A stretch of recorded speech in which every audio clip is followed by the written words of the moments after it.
Hey guys, today we're going to take a look at the Super Mario 3D World Club Nintendo exclusive soundtrack, and this is something I've been meaning to take a look at for quite a while. I ordered this actually pretty much the moment it went up on Club Nintendo Australia, and I was glad that I did because it was gone about a month later. But unfortunately the first copy that I got after waiting about 3 weeks, it was actually broken in about 2 seconds. So I had to get a replacement copy.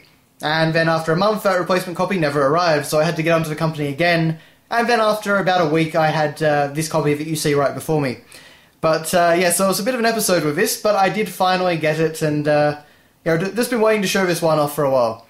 But anyway, on the front cover here, we've got some fantastic original artwork. There's actually quite a lot of original artwork with this. So we have Cat Mario playing a saxophone. We have Cat Princess Peach playing a trumpet. There's Cat Toad playing a trombone. And Cat Rosalina playing an electric guitar, and of course Luigi is on bass, with a green Sprixie next to him.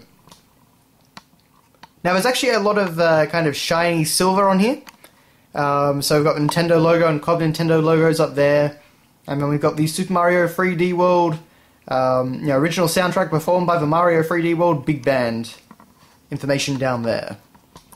And as you can see over here, it is a 2 CD disc set. I apologise about the glare, but it is a very shiny case. And this just says the same thing that we read out before. That's probably the best way to do it. It stands up okay, usually. There we go. Okay, so then we've got the track listings over here. So there's quite a number of tracks, pretty much every single song you could imagine from the game. So I think there's... What would there be? I think there's about 70-something tracks between the two discs, so it's quite a large collection. And then we can see Cat Mario turning into a statue and knocking a Koopa Troopa with a maraca out of his shell. So just a lot of nice fun stuff on there. But moving on, we have a full booklet, which I'll get to in a moment. But first off, we have the discs, so these are all done very nicely as well. You can see that they're very shiny. We have all the different Sprixies playing different instruments, which is quite nice. And, number 1, Mario 3D World original soundtrack. And this is the thing that was broken on my one before, so I'm trying to be very gentle with it just in case. But if you pull out the second disc like this, yeah, it's just a little bit fragile, I think. But you can see that Bowser is actually playing a drum kit and having a lot of fun there, apparently. So that's pretty nice. On here it's got handling instructions, storage instructions, and then it's got those in another language, which I think is French.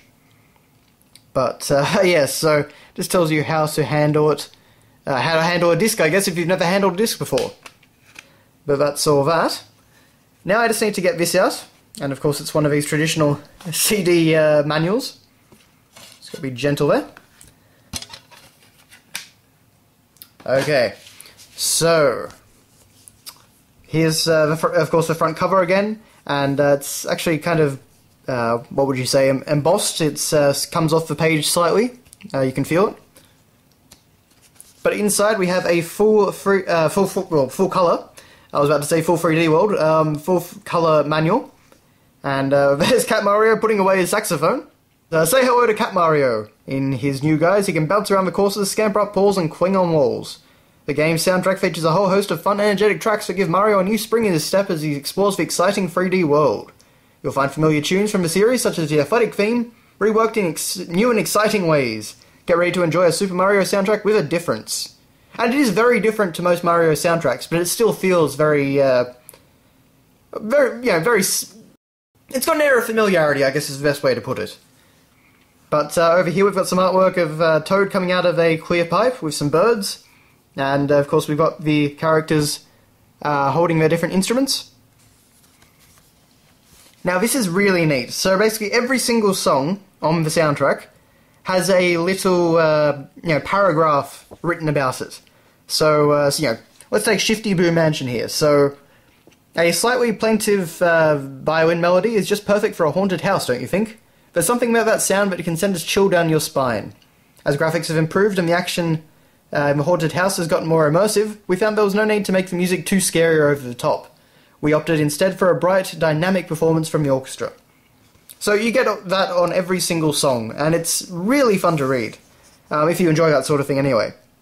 So, funnily enough, there is Cat Mario with a Luma, and we can see up here we've got Cat Rosalina with some other Lumas who are carrying her electric guitar.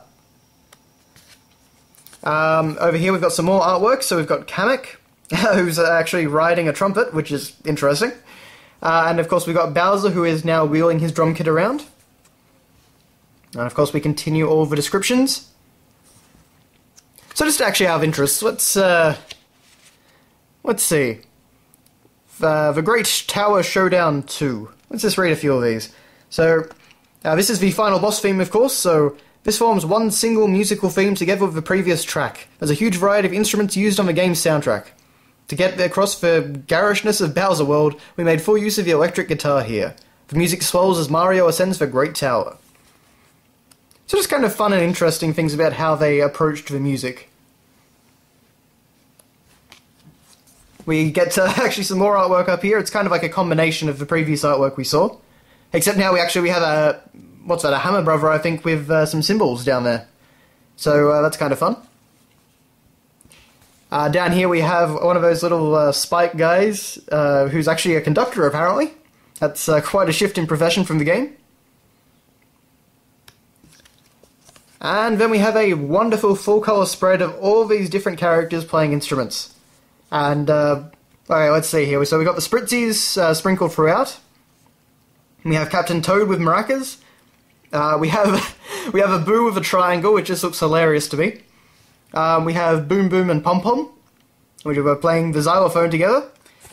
We've got some Goombas and Cat Goomba, who's apparently they're a barbershop trio. We've got Dry Bones up there with what would that be, an oboe? Again, apologise for my knowledge of instruments. Kamek is now actually playing the trumpet. Let's see here. So we've got the Koopa Troopa with maracas, and you can see that he's actually still lost his shell, just like the back of the box that we saw earlier. We have these little guys whose names I can't remember, but they're playing themselves, I guess, because their noses are trumpets. We've got Plessy up there, who's banging on some drums, or bongo drums, I should say. We've got the Hammer Brother with the cymbals, and yeah, that's all it. So it's just a really fun image. And then finally, we get a message from Mahito Yokota. The composer at Nintendo EAD, and of course we have Koji Kondo, also at Nintendo EAD, talking about the soundtrack. So that's quite interesting if you're into that sort of thing. I certainly am. And then finally we have thank you, and the Spike guy is taking a bow. So yeah, that is your look at the Super Mario 3D World soundtrack. It's a pretty nifty package. Yeah, frankly, I'm surprised that we got it here in Australia, because we never really get anything new at Club Nintendo. Our Club Nintendo seems to be getting better now than it used to be, because we got the Luigi's Mansion 2 statue and things like that, but yeah, for most of the time it's just been awful. So this was nice to get, especially since I was always disappointed that I missed out on the Mario Galaxy 1 and 2 soundtracks that I know Club Nintendo... I know Japan got them, and I have a feeling that Europe at least got Mario Galaxy 2, and I presume that means that the US got Mario Galaxy 2. But speaking of the US, actually, the US Club Nintendo store still apparently doesn't have this game. For some reason, it's only ever come out in Japan and in the PAL regions, so I'm not really sure why that would be. Just seems really odd that America wouldn't get something that the rest of us do. Sorry to American fans, but on the bright side, if you were in the PAL regions, you did have a shot at getting this soundtrack for once. So thanks all for watching, guys, and I will see you next time.